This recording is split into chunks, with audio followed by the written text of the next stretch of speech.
వాక్యమందు అంతటా ప్రకటించరు. ఏం ప్రకటించారు?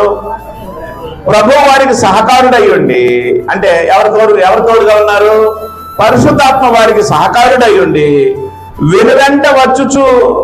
వెనువెంట జరుగుచూ వచ్చిన సూచక్రియల వలన వాక్యమును స్థిరపరచుచుండెను. ఆమేన్. ఏం స్థిరపరచబడుతుంది? వాక్యం స్థిరపరచబడడానికి అపోస్తలుల ద్వారా ఏం జరుగుతున్నాయి? అద్భుతాలు జరుగుతున్నాయి. మీకు 2 విషయాలు చెప్పాను. యేసు సూచక్రియలు చేయడం ద్వారా, అద్భుతాలు మహత్కార్యాలు చేయడం ద్వారా ఎవరని రుజువు చేసుకున్నాడు? దేవుని కుమారుడని రుజువు చేసుకున్నాడు. అపోస్తలులు సూచక్రియలు, అద్భుతాలు, మహత్కార్యాలు చేయడం ద్వారా ఏమి స్థిరపరచబడింది? వాక్యం స్థిరపరచబడింది. కారణాలు అవి. మళ్ళీ చెప్తున్నాను.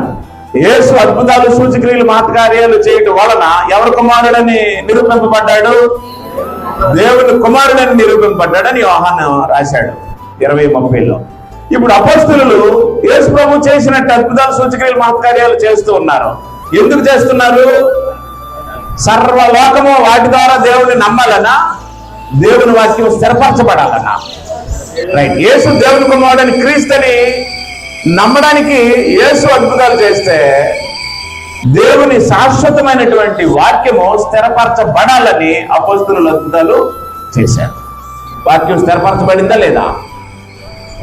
ఈరోజు వాక్యం ఉందా లేదా?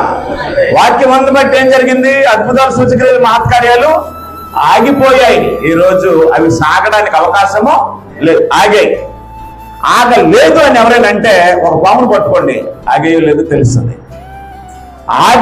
ఆగలేదు అని ఎవరైనా అంటే ఒక గ్లాసు విషం తాగండి, ఆగేయో లేదో తెలుస్తుంది. ఆగేయో లేదో అనడానికి మీకు ఉదాహరణ ఉంటే, ఒక పోలియో వ్యాధిగ్రస్తుడిని బాగు చేయడానికి ప్రయత్నించండి. ఒక చనిపోయిన వ్యక్తిని, శవాన్ని తీసుకొని వెళ్ళి ఆగలేదన్నోడి దగ్గర పెట్టండి, ఆగేయో లేదో తెలిసిపోతాయి. పుట్టినది మొదలుకొని కుంటివాడైన ఒక వ్యక్తిని ఆగలేదన్నోడి ముందు పెట్టండి, ఆగేయో లేదో తెలిసిపోద్ది.